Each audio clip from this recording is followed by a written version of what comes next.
I feel like if they just tell you that from the beginning, that like, hey, we want to go through this, we need to for our own purposes, but this isn't actually going to get anywhere for your insurance, that you can maybe Exactly. get on a waiting list to get whatever they think they're looking for earlier on. I'm not sure what could be better about that, but yes, it's There are frustrating. so many things that need to be improved because I know. So after that meeting, well, before the actual meeting, I, on the recommendation of our therapist, went ahead and spoke to her practice and said, we need, because she warned me, she's like, they're going to give you an evaluation, but it's not going to be an official diagnosis. She said, we can do that here. So in early February, I made an appointment for a diagnostic evaluation. It is April. We are still in the process of Oh that. my goodness. So what have you Right. learned though? Because I think going through the process of that, them asking the questions, what kind of insights have you figured out or have you uncovered about your daughter? Everything lacking an official diagnosis at this point, but what are you Well, learning? at this point, I still know that she's brilliant, and I can totally see that her brain just works differently than mine does. And what I need is help in understanding how that brain works so I can be the best parent for her. So Yeah. just to wrap up where we are, Yeah. so she has since been moved into what's now known as an integrated co-teaching class, which is where they help kids with special needs who are likely on the autism spectrum, with the knowledge that she has the academic smarts, but she needs that extra help. So really, there are just extra teachers in the classroom Mhm. who can work with her on her behavioral issues.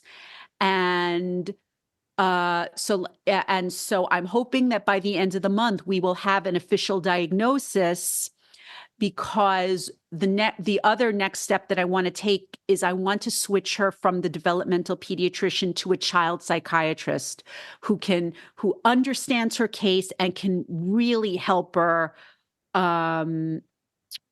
especially with her medication, because like I said, the developmental pediatrician is not involved enough for what we need.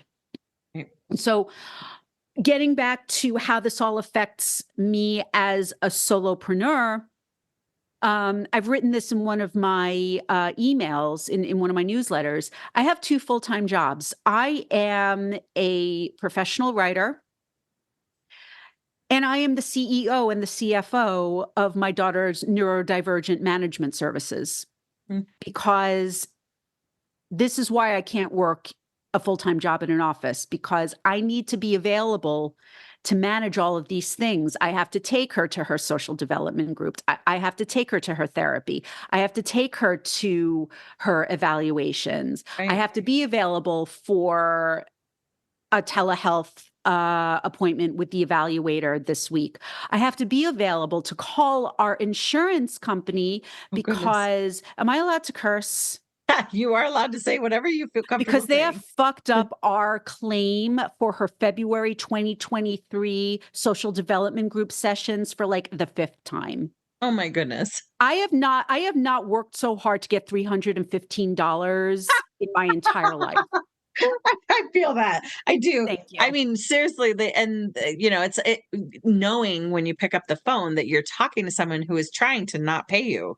Like, Yeah, at least when you're yeah, booking a client, you yeah, know that they're trying to pay you because they want what you have to offer, right? But yeah. when I'm on the phone with the insurance company, I'm like, oh, I feel like I'm climbing an uphill battle here because it's just like, I know you're trying to find an excuse not to pay this claim, and I don't want to say the wrong thing. It's so much pressure. So I It admire, really is. like, first I just want to start off saying I am always so amazed about the dedication and the love and the, I mean, just like what a great mom you are. It's it take you know Thank you. it I I'm sure there's listeners that are going to be like, Oh, she has to take her to these appointments. No, she's not saying she has to like it's a burden. She's saying it takes a lot of time. Yeah. We're saying it takes a lot of time. It's a huge commitment. Yeah. And it's something my mom, of blessed memory, Please. she used to work with special needs kids when she was before she got sick with cancer a couple years ago, and she would say that like you parenting a neurodivergent or a special needs kid is like you thought you bought a train ticket to Italy, but you ended up in Holland, and you don't know the language, you don't know the Yeah. culture, you don't know Yeah. what to expect, and you're on this huge learning curve the first like 7 years of their life. And Yeah. so it's just this whole process. And some parents rise to the occasion, and some parents really just like don't. And so I am always impressed by parents like yourself who just say, you know what, I'm just going to make this my full time job to understand this so I can help her. That's Thank you. There And isn't a lot of other options, but you do have a choice, and right. and so I just honor that your daughter will probably never realize how much you've had to do to be in her corner, but I want you to know for on behalf of the rest of us, we Thank you. appreciate it and we see it. Thank you so much, and I also want you all, I want you all to know that I lose my shit with her a lot, and I am not perfect No, because none of us are. this is some you to go back to this is another answer to what have I learned. For all of those parenting influencers out there, I'm sure they give great advice for neurotypical kids.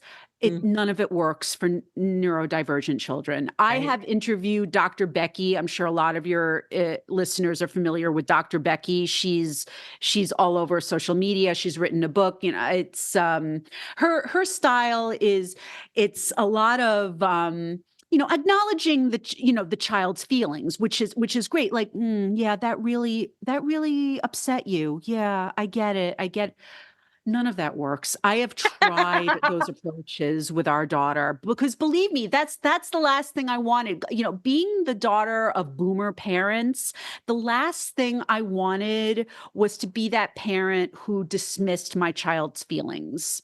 The whole don't get upset, don't be so, don't Right. scream, don't have those big feelings. But the gentle parenting approach, at least from my experience, unfortunately does not work with neurodivergent children. So for me, it's been hard finding uh, the right experts and community because your typical parenting expert, unfortunately, a lot of that advice does not apply. Yeah, that's how Yeah. and one of my children, he doesn't have a neurodivergent diagnosis, but he's Mhm. very bright and Yeah. also like a natural salesperson. So no is never a permanent answer to him. So all that gentle parenting, I can totally understand. All that gentle Yeah. parenting advice, if I were to do that with him when he was a toddler, he totally would have walked all over me all the time. And Yeah. I'm like, I can't, I just can't. No has to be firm. Yeah. It can be kind, but it has to be firm, and it Yeah. has to be repeated. Unfortunately for him, several times. Yeah. He's older now, but he has like 2 out of the 3 deaf gates of the human design chart. It's not his fault. Yeah. He has it protects his individuality to not be too conditioned by the rest of us. It's fine. But Yeah. it was like he's my 3rd child. And so back to I'm going to Italy, I'm going to end up in Holland. Like Right. when you're on your 3rd baby, you're like, I got this, man. I don't need it. I can just throw all the parenting books out, and then you end up with this baby that's totally different than all the experience you had too. So yeah, I think it's Exactly. important. I think for us as parents to never assume that someone is a better authority than me and the child themselves. Like we Yeah. have a dynamic that we have to live with, and if that parenting advice, no matter how sound it sounds, Yeah. sounded dumb. No. No matter how sound it sounds, if it's not really working and our relationship's hurting over it, we just have to be open minded and keep looking. So I Exactly. mean, even if it's Exactly. Dr. Spock, I remember he actually says it in like the second paragraph of his book, like above all, like trust your instincts. And I'm like, Oh, yeah. okay, you had to write 300 more pages after that. I don't understand. It's so true. I have it. It's on my bookcase collecting dust. And I mean, I did read some of it, but I know I didn't read the whole book. Me either. And yeah, definitely collecting dust because our daughter's turning 8 this year. And that's I shared parents did a post about, why we only have one child. And there are a number of reasons why we don't have more children, but a big reason now is I don't have the bandwidth. I Mm, mean, I do. She, takes up so much of our time and energy, right. and we love her. We love her. We wanted her so badly, but yeah, but parenting is never what you expect it to be. But Yeah, that's true.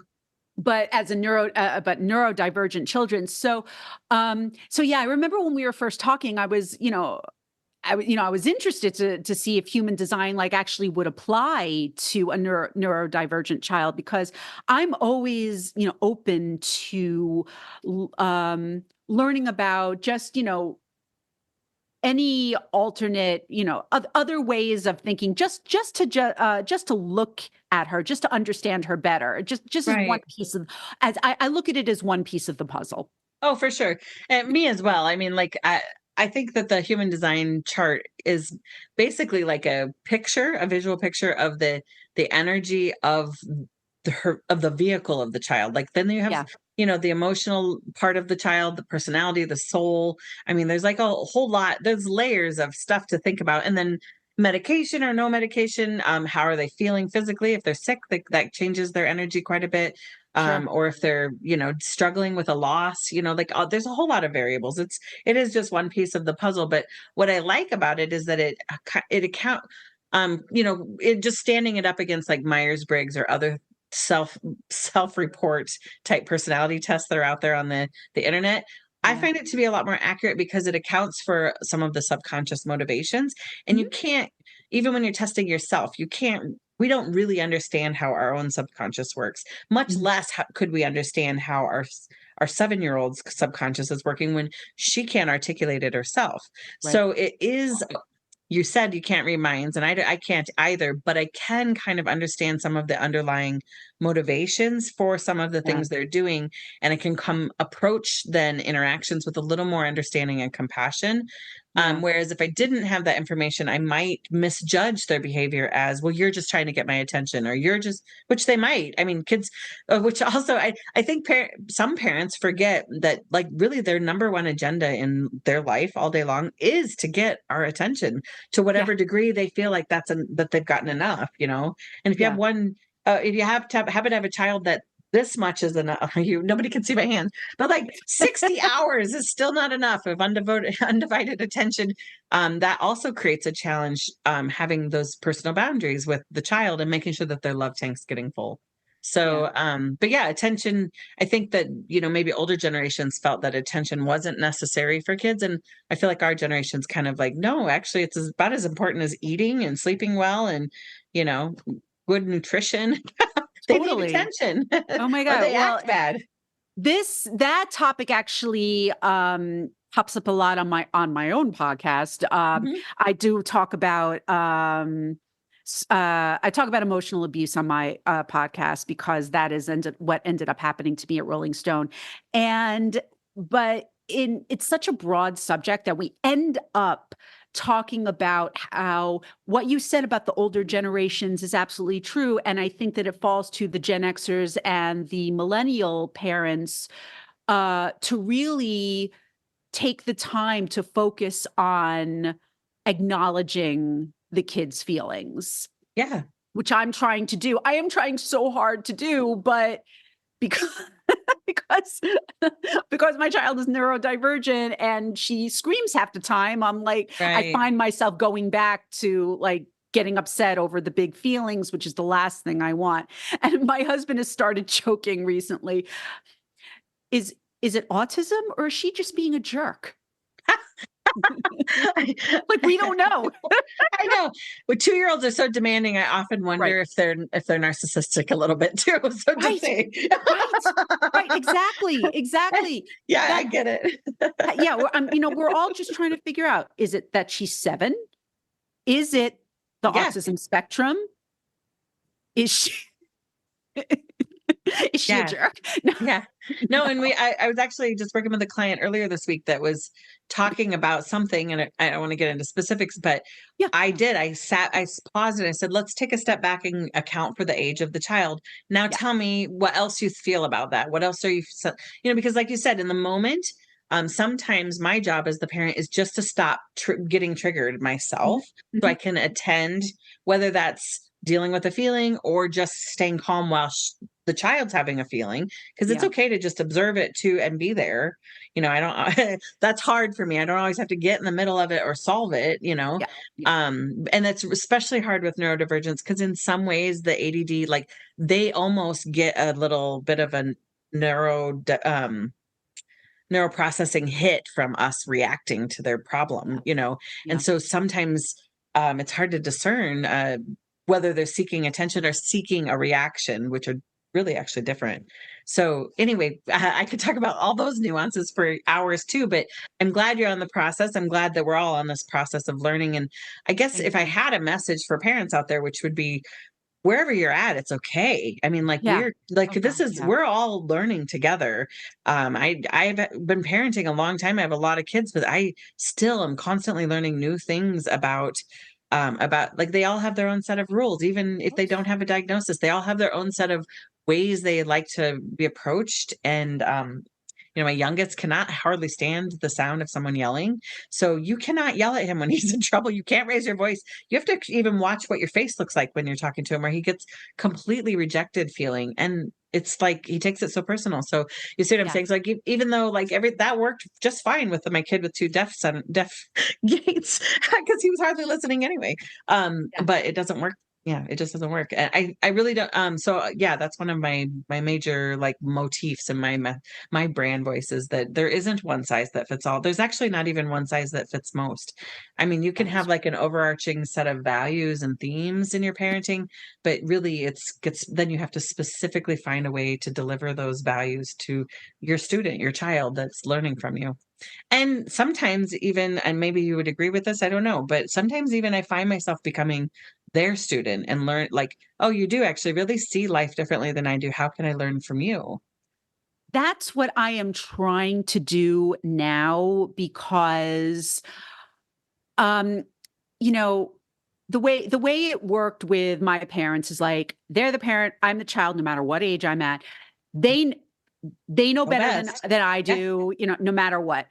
Um, And I don't want that to be the relationship that I have with my daughter. I do wanna learn from her. It'd be nice if she listened to me once in a while, but, Hmm. But I definitely do, wanna learn from her, especially now because I am trying to understand how her brain works and how she looks at the world. Yeah. Okay, well, maybe on a lighter note, I know, Yes. what if we just played a little game, like, hey, one of the worst pieces of parenting advice you've ever been told when Oh you're my dealing with god. a neurodivergent child. Let's just have a Oh my little humor to end Oh our my our god, interview. yeah. Well, it wasn't advice, but there was a woman in our building like a couple of months ago, and I was trying to explain to her because she was upset that someone like didn't hold the elevator for her or something. And I actually said, "You know what? I just want to let you know if that ever happens with us, my daughter has ADHD, and in most cases, I can't hold the elevator. She's young, I need to get her upstairs." And then she started saying like, "Oh, well, yeah, I was watching her play outside before. Yeah, it looked like that there was something wrong with her." And I said, "Well, there is actually nothing wrong with her." Wow. Yeah. And I said, "There actually is nothing wrong with her." So, yeah, so there was that. Hmm. Um it doesn't happen so much anymore because early on I did say to my dad, "Please don't say that." It's very natural for him to say to my daughter, "Don't get upset. Don't get upset." And I don't like that wording at all because it just comes down to the idea that those kinds of feelings are bad. Hmm. And it's something that I'm struggling with because I want my daughter to embrace all of her feelings, but do it in a way where I can help her. I love that. Yeah, Okay. it is. It's a little more like, how can I partner with you rather than how can I stop you from having the feeling in the first E place? exactly, exactly. I think that the way I was raised, and even now, my mom is always going to the problem solving, and I'm always saying to her, "Well, I don't need suggestions. I just want support." Exactly. And I think that our generation, the Gen Xers and the millennials, we have done so much to normalize those kinds of that kind of messaging. Okay, well, before we go, share with them how they can reach out. All the things. Yeah. The best place to find me is on Instagram. That's Serene Leads Rights. You can get links to my website, which is sereneleadsrights.com. And you can get my free download, 10 Things I Learned from Getting Paid to Watch TV. Awesome.